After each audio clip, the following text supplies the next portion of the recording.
Hello friends, I am Mudassir Hamid, welcoming you to my YouTube channel Radiance Biology Classes with another exciting video on human reproduction.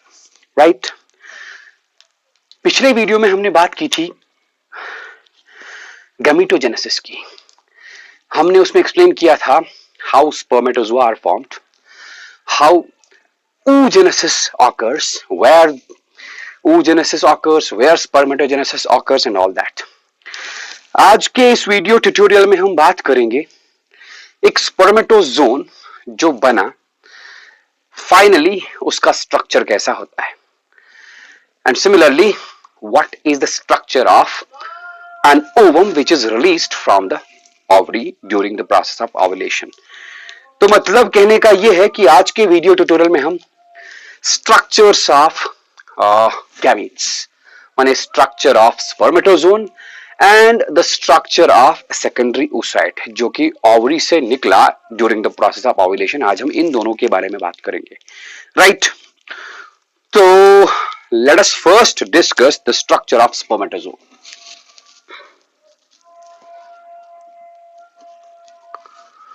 Structure of a स्पर्मेटोजोन.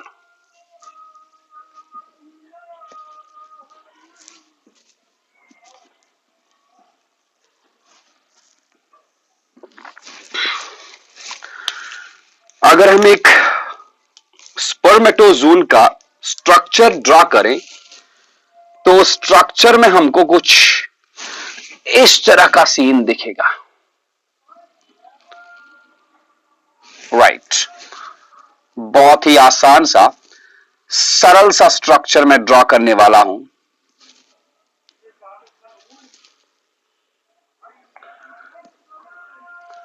This structure of the spermatozoon consists of a head. Head के बाद एक थोड़ा सा constricted portion होगा जिसको हम नेक बोलेंगे. Right, after the neck portion it will be consisting, there will be present a very small middle piece. Right, तो ये जो हेड पोर्शन है, हेड पोर्शन में आपको मेन जो चीज होती है स्पर्मेटोजोन में जिसको हम न्यूक्लियस बोलेंगे, न्यूक्लियस के अंदर हैप्लॉइड कॉम्प्लीमेंट ऑफ क्रोमोसोम्स होगा. That will be present in this head region. Right, और इस हेड के ऊपर एक कैप लाइक स्ट्रक्चर होगा. इस कैप लाइक स्ट्रक्चर को हम एक्रोसोम बोलते हैं. Is it right? Acrosome. Okay, and ये रहा कौन सा part? Nucleus. This portion is the नेक. और यहां पर नेक के पास में छोटा सा सेंट्रियोल होगा. This centriole is known as the proximal centriole. Right, proximal centriole के बाद एक और centriole होगा लंबा सा. This elongated long cylindrical structure is the distal centriole. Distal centriole. Right, उसके बाद यहां पर डिस्टल सेंट्रियोल के पीछे एक और सेंट्रियोल होगा. This centriole is known as ring centriole.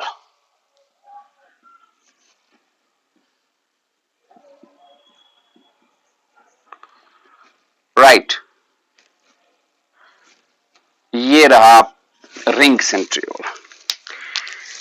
ये जो हमने डिस्टल सेंट्रियोल बनाया, डिस्टल सेंट्रियोल की सराउंडिंग में स्पाइरल शेप्ड स्ट्रक्चर भी मिलेगा.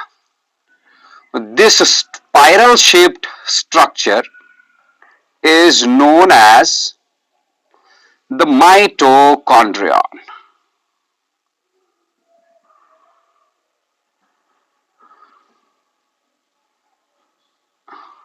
Okay.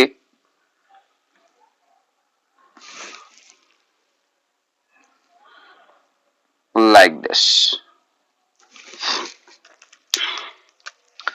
तो ये रहा माइटोकॉन्ड्रियन, स्पाइरल शेप्ड माइटोकॉन्ड्रियन. ठीक है. उसके बाद ये जो डिस्टल सेंट्रियोल है, distal centriole gives rise to a very long,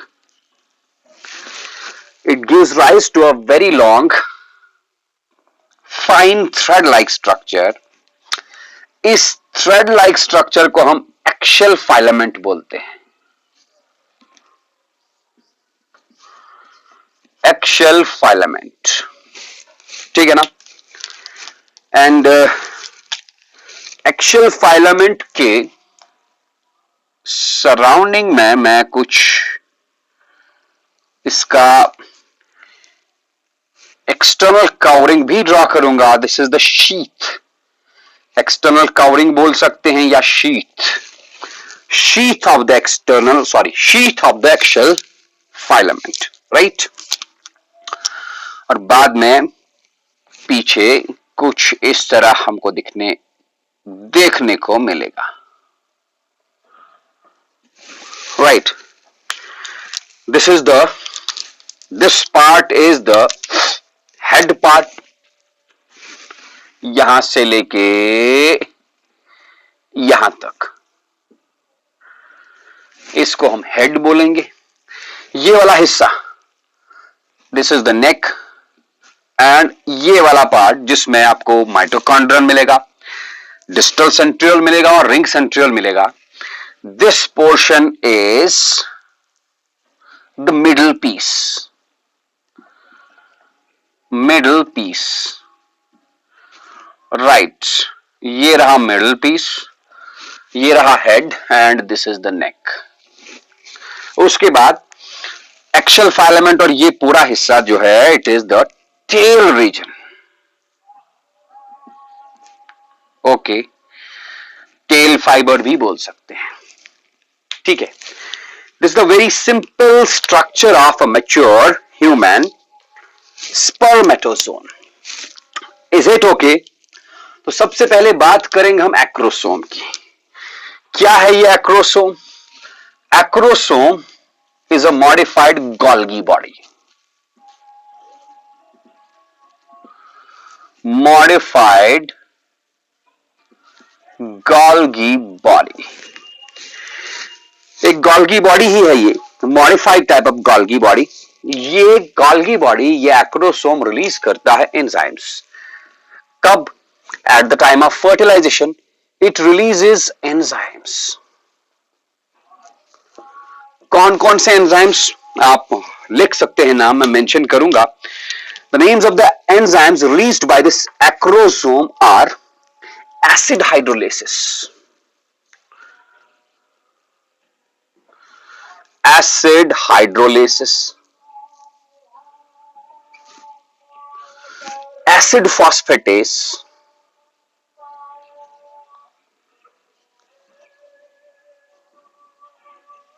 right, hyaluronidase,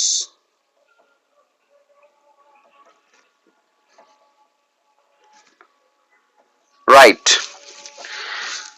acrosamine and acrosin, etc. Acrosamine, then acrosin, etc.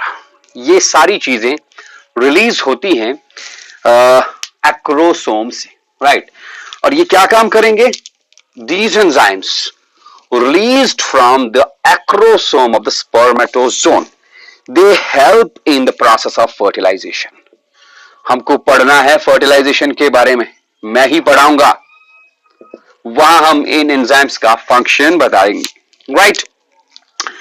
Then comes this nucleus.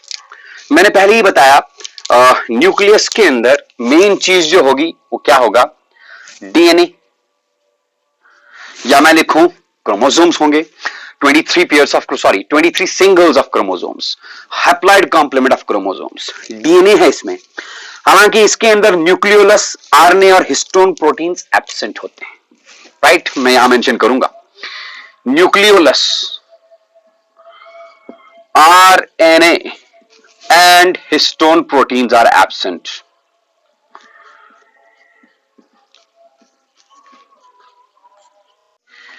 आपको पता होगा यूकैरियोटिक सेल्स के न्यूक्लियस में ये चीजें होती हैं, बट यहां पर in spite of the fact कि स्पर्मेटोजोन एक यूकैरियोटिक सेल है, हैप्लॉइड यूकैरियोटिक सेल है, उसके बावजूद भी इसके न्यूक्लियस के अंदर न्यूक्लियोलस, आरएनए और हिस्टोन प्रोटीन्स एब्सेंट ही रहते हैं, प्रेजेंट नहीं होते।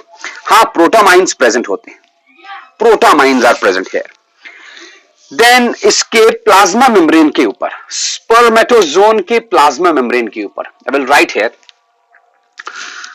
Late me rub this. Spermatozoon के प्लाज्मा मेम्ब्रेन के ऊपर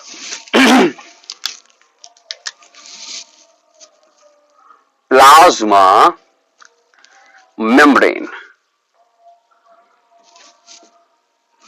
has certain proteins attached to it. Spermatozoon के प्लाज्मा मेम्ब्रेन के ऊपर कुछ प्रोटीन्स अटैच रहते हैं। Those proteins are acidic proteins and are known as anti-fertilizants. Acidic proteins. These acidic proteins are known as anti-fertilizants.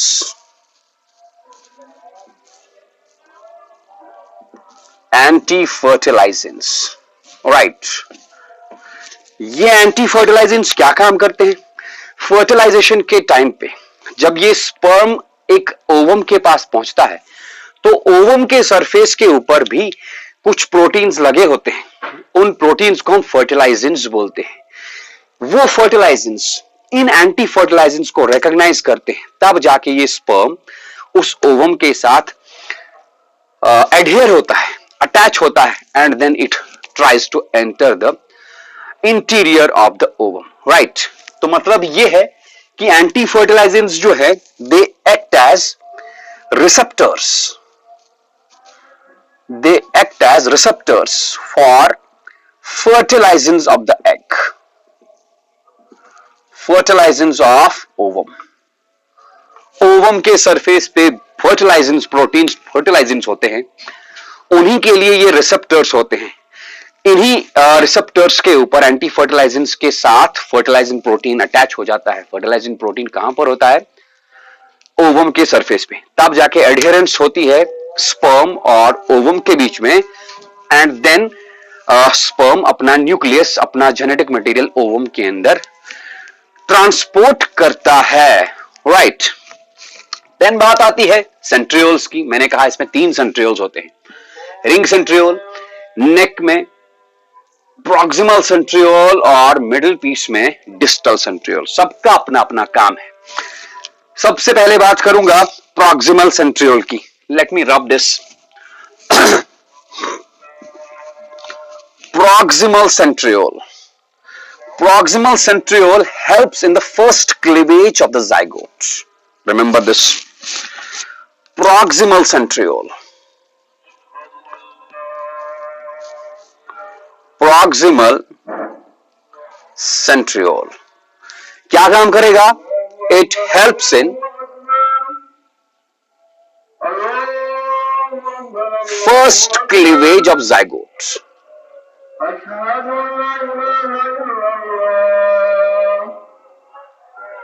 मतलब क्या है?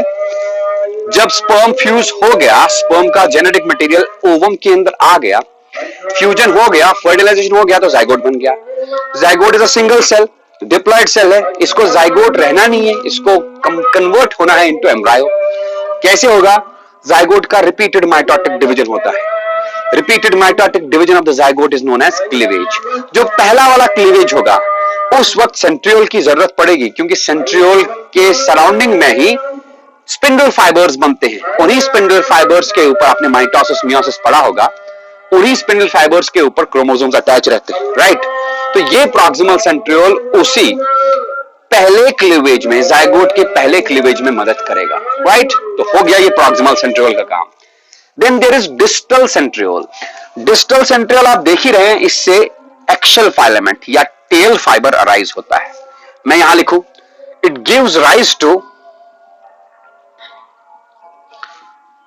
The axial filament. Axial filament, tail filament इसी से ग्रो होता है। फिर बात आती है रिंग सेंट्रियोल की। एन्युलर सेंट्रियोल भी बोलते हैं इसको। इस रिंग सेंट्रियोल या एन्युलर सेंट्रियोल का कोई फंक्शन पता नहीं, मैं यहां लिखूंगा function unknown.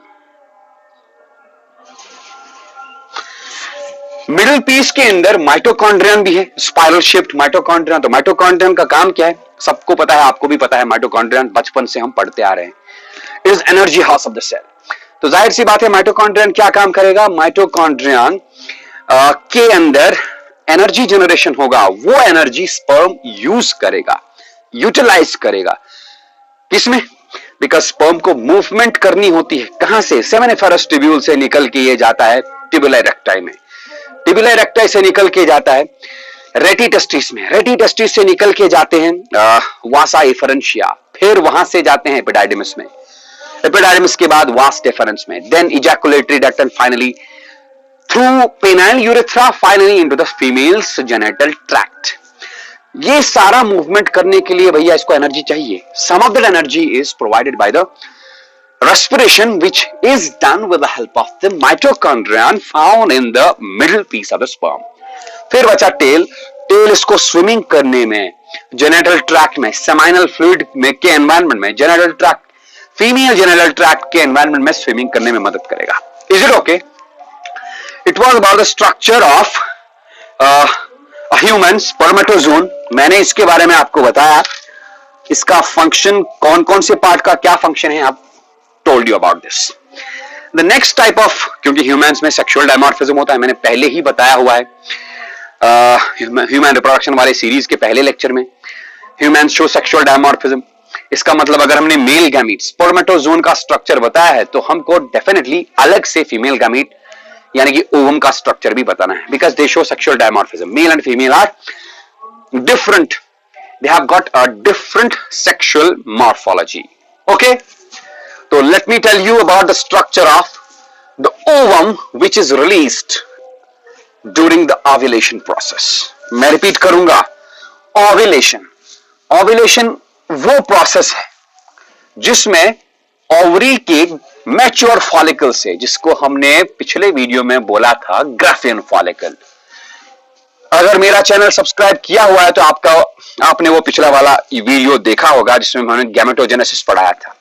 If you haven't subscribed to my YouTube channel, then please do subscribe Radiance Biology classes and you will get that video of gametogenesis जिसमें हम बात कर रहे हैं ग्राफियन फॉलिकल की। तो ओव्यूलेशन, मेंस्ट्रुअल साइकिल के 14th डे पे अप्रोक्सीमेटली ग्राफियन फॉलिकल रप्चर होता है। ग्राफियन फॉलिकल से निकलता है ओवम, लेकिन मैंने कहा था ये ओवम निकलता है at secondary oocyte stage, right. तो मतलब हमको बताना है स्ट्रक्चर किसका, सेकेंडरी oocyte स्टेज का, सेकेंडरी oocyte का जो ओवरी से बाहर निकला हुआ है, ठीक है ना। तो we have to study about the structure of ovum, but remember ये ओवम रिलीज हुआ है at which stage, secondary oocyte stage. इसका अभी मियोसिस 2 कंप्लीट नहीं हुआ है, मैंने पिछले वीडियो में बताया था। For that you have to watch that video on Radiance Biology Classes. मैंने बताया था आपको सेकेंडरी oocyte का मियोसिस सेकंड शुरू हो चुका है, लेकिन meiosis second has been arrested in metaphase 2 with the help of proteins जिनको हमने मेटाफेज प्रोमोटिंग फैक्टर्स बोला था, राइट। अब वो आगे डिवीजन कंटिन्यू होगा तब जब स्पर्म की एंट्री होगी। We have discussed about that, for that you have to watch that video on Radiance Biology Classes. तो ये सेकेंडरी oocyte जो ग्राफियन फॉलिकल से निकलता है, ओवरी से निकलता है, कैसा होता है? ये रहा secondary oocyte, right. This is the cytoplasm, ये रहा सेकेंडरी oocyte का साइटोप्लाज्म। रिमेंबर, ये सेकेंडरी oocyte हैप्लॉइड सेल होता है, इसका मतलब इसके अंदर भी haploid complement 23 singles of chromosomes होते हैं। ये रहा इसका न्यूक्लियस, न्यूक्लियस सेंटर में नहीं होता, न्यूक्लियस थोड़ा साइड में होता है, ऐसे वाले न्यूक्लियस को हम एक्सेंट्रिक न्यूक्लियस बोलते हैं। This is the plasma membrane, plasma membrane of secondary oocyte, इसको हम विटेलाइन मेम्ब्रेन भी बोलते हैं, vitelline membrane. Okay, vitelline membrane के बाद एक और कवरिंग होगी,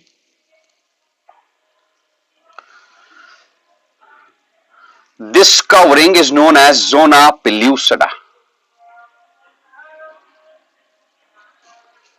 like this.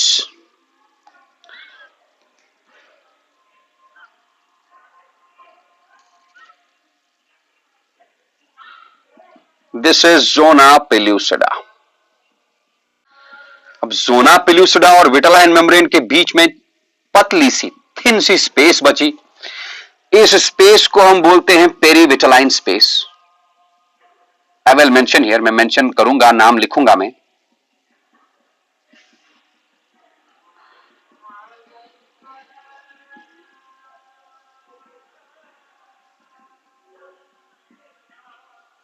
Okay, so this is zona pellucida.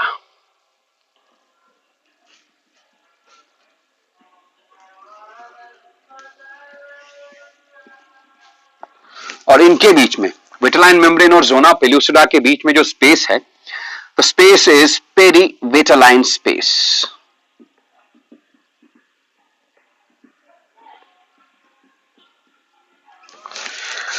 हो गया जी, पेरीविटेलाइन स्पेस भी हो गया। देन पेरीविटेलाइन स्पेस, जोना पेल्यूसिडा के बाहर भी एक कवरिंग होती है, ये कवरिंग सिंगल लेयर्ड नहीं होती, दिस कवरिंग इज 2 और 3 लेयर्ड, 2 या 3 स्ट्रेटा होते हैं, 2 या 3 लेयर्स ऑफ सेल्स होते हैं। This covering is known as corona radiata, like this. 2 या 3 लेयर्स होते हैं सेल्स के, it is known as corona radiata.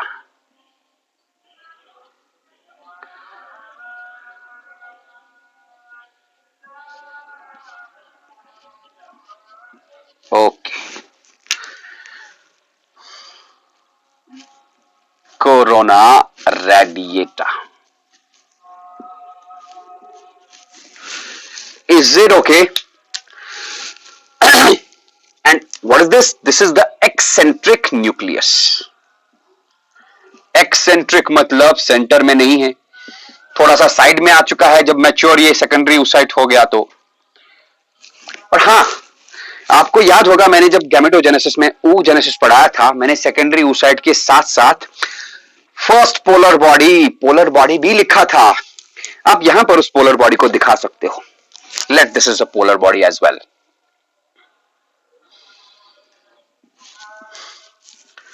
Polar body, छोटी सी haploid cell containing half the complement of chromosomes, right? तो zona pellucida, what is this zona pellucida?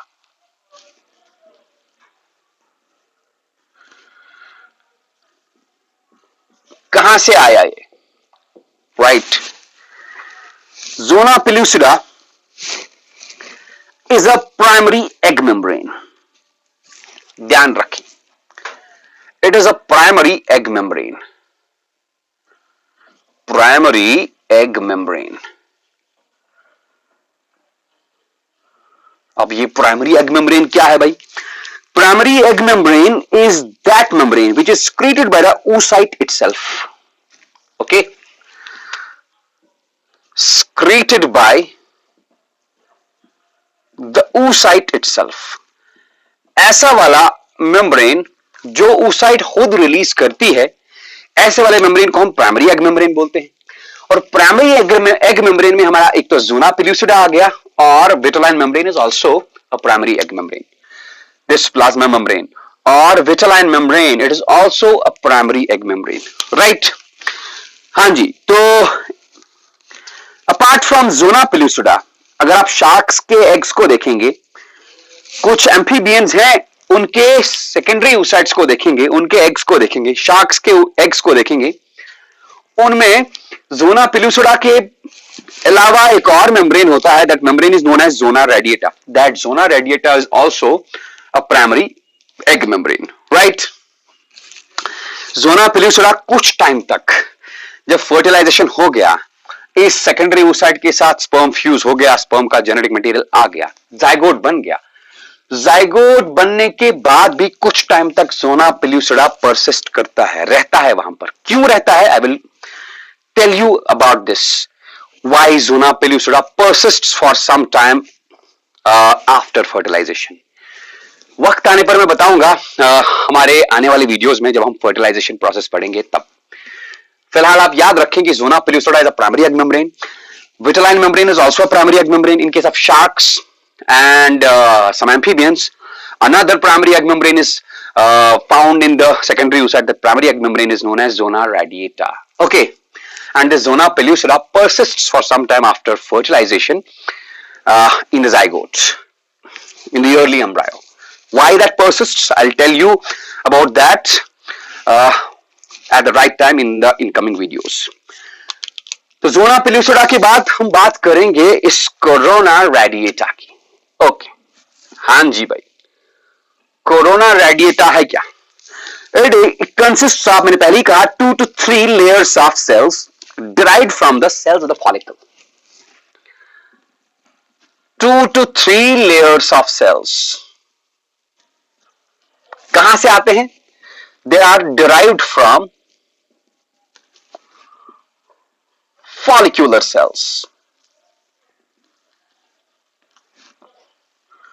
Okay, तो follicular sales होती कहां है? ओवरी के अंदर बहुत सारे फॉलिकल्स होते हैं, right? Follicles at different stages of development. उन्हीं फॉलिकल्स के सराउंडिंग में जो सेल्स होती हैं, उन सेल्स को हम फॉलिकुलर सेल्स बोलते हैं. ये सेकेंडरी oocyte भी एक फॉलिकल के अंदर था. उस फॉलिकल का नाम था ग्राफिन फॉलिकल.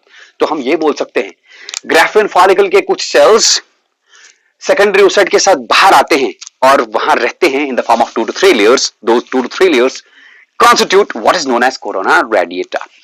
इसका मतलब कोरोना रेडिएटा किसके अंदर बनता है? ओवरी के अंदर, क्योंकि फॉलिकुलर सेल्स कहां पर होती हैं? ओवरी के अंदर.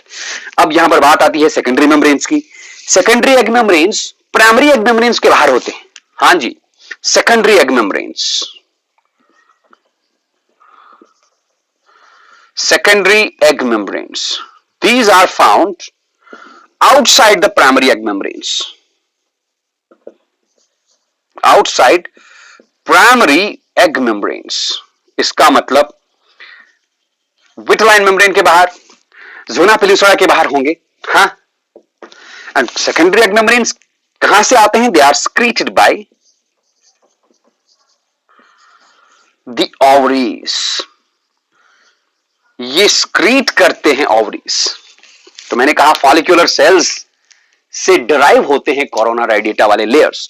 और फॉलिकुलर सेल्स कौन से सेल्स हैं? Follicular cells are the cells which are present inside the follicles of the ovary. मतलब ओवरी के अंदर ही कोरोना रेडिएटा बना. तो corona radiata it is a secondary egg membrane. Is it okay? It is a secondary egg membrane. हाँ, कुछ animals के secondary oocytes में एक और सेकेंडरी एग मेम्ब्रेन होता है. That secondary egg membrane is known as chorion. But mammals के secondary oocytes में कोरोना रेडिएटा ही एक सेकेंडरी एग मेम्ब्रेन है. Then there is the tertiary egg membrane, जो कि यहां पर है नहीं. tertiary egg membrane is found in the secondary oocytes of some other animals like birds के अंदर हो सकता है, okay, amphibian eggs के अंदर हो सकता है. Let me write here tertiary egg membranes. हाँ जी, tertiary egg membranes. ये कौन से एग मेम्ब्रेन्स हैं? देखिए भाई, जब एग ओवरी से निकला, ओवरी से निकलने के बाद ओविडक्ट के थ्रू पास हुआ और उसको आना है यूट्रस में, रास्ते भर में उस सेकेंडरी oocyte या ओवम के ऊपर एक और मेम्ब्रेन आ जाता है. That membrane is known as tertiary egg membrane. So I can write here, these membranes are formed during the passage of the egg in the oviduct. Formed during the passage of the egg in the oviduct. इसमें आप example लिख सकते हो, shells, birds के eggs के ऊपर calcium carbonate की shells होती है, right, shells, shell membranes and jelly coats. Frog के एग्स पे जेली कोट्स होते हैं. They are the examples of tertiary egg membranes, right. So it was about the structure of mammalian egg की structure के साथ साथ मैंने कुछ और इंपॉर्टेंट पॉइंट्स भी बताए, लाइक प्राइमरी एग मेम्ब्रेन्स क्या होते हैं, secondary egg membranes and tertiary egg membranes, right. हाँ जी, एक्सेंट्रिक न्यूक्लियस मैंने बताया. This nucleus again contains haploid complement of chromosomes, that is 23 singles of the chromosomes. और हाँ, इस न्यूक्लियस को जर्मिनल वेसिकल, ओके. तो ये थी कहानी गैमेट्स की, मेल गैमेट के स्ट्रक्चर की और फीमेल गैमेट के स्ट्रक्चर की. मेल गैमेट का स्ट्रक्चर दैट इज स्पर्मेटोजोन. उसमें 3 पार्ट्स होते हैं, head, neck, middle piece, then tail, and ovum which is released on the 14th day of the menstrual cycle during the process of ovulation. At the secondary oocyte stage इसके structure में क्या क्या चीजें हैं, vitelline membrane, perivitelline space, then zona pellucida and corona radiata. मैंने आपको इन सब के बारे में बताया. आई होप आपने इस वीडियो ट्यूटोरियल को लाइक किया होगा, नहीं किया हो तो करेंगे. And if you have any queries, any doubts, you can tell me about your doubts in the comments box. मैं हमेशा बोलता हूं, मैं कमेंट्स बॉक्स में ही आंसर करने की कोशिश करूंगा. और अगर कमेंट्स बॉक्स में नहीं भेजना चाहते तो आप मुझे मेरे ईमेल आईडी पे भी भेज सकते हैं. मेरा ईमेल आईडी है खरादी मुदस्सिर, KHARADIMUDASSIR@gmail.com. ओके, तो फिलहाल आज के लिए इतना ही. खुदा हाफिज, बाय.